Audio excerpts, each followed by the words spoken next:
ان کے لیے ایک بار خوشخبری ہے، اور جنہوں نے آپ علیہ الصلوۃ والسلام کو نہیں دیکھا، آپ کا دیدار نہیں کیا،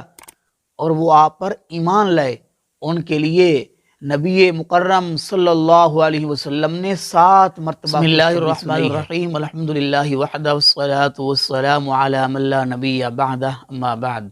معزز ناظرین، آج میں رسول اللہ صلی اللہ علیہ وسلم کے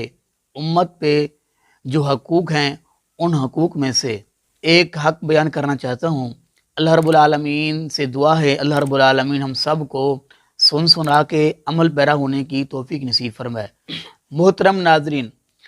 رسول اللہ صلی اللہ علیہ وسلم کو اللہ رب العالمین نے بہت بڑا مقام، مرتبہ، عظمت، شان، بلندی، رفت عطا فرمائی ہے۔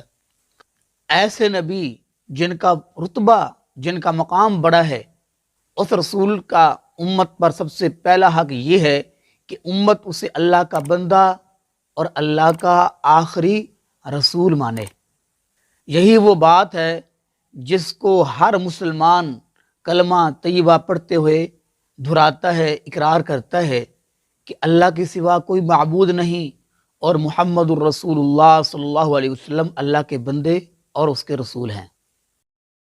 ارشاد باری تعالیٰ ہے فآمنوا باللہ ورسولہ والنور الذی انزلنا واللہ بما تعملون، فرمایا لہذا تم اللہ اور اس کے رسول پر ایمان لاؤ، اور اس پر بھی جو اس پر نازل کیا گیا، یعنی اس قرآن کریم پر بھی ایمان لاؤ۔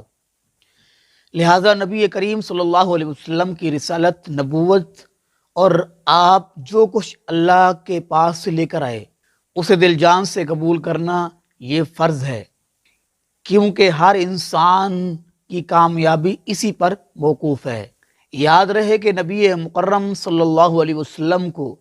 جنہوں نے دیکھا،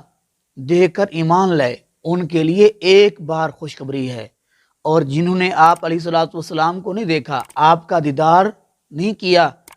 اور وہ آپ پر ایمان لائے، ان کے لیے نبی مکرم صلی اللہ علیہ وسلم نے 7 مرتبہ خوشخبری سنائی ہے۔ اور نبی مکرم صلی اللہ علیہ وسلم نے ارشاد فرمایا اس امت کا کوئی شخص، چاہے وہ یہودی ہو، نصرانی ہو، اسے یہ پتہ چلتا ہے کہ نبی آخر الزماں جناب محمد الرسول اللہ صلی اللہ علیہ وسلم اللہ کے آخری رسول بن کے آئے ہیں، پھر وہ مجھ پر ایمان نہیں لاتا،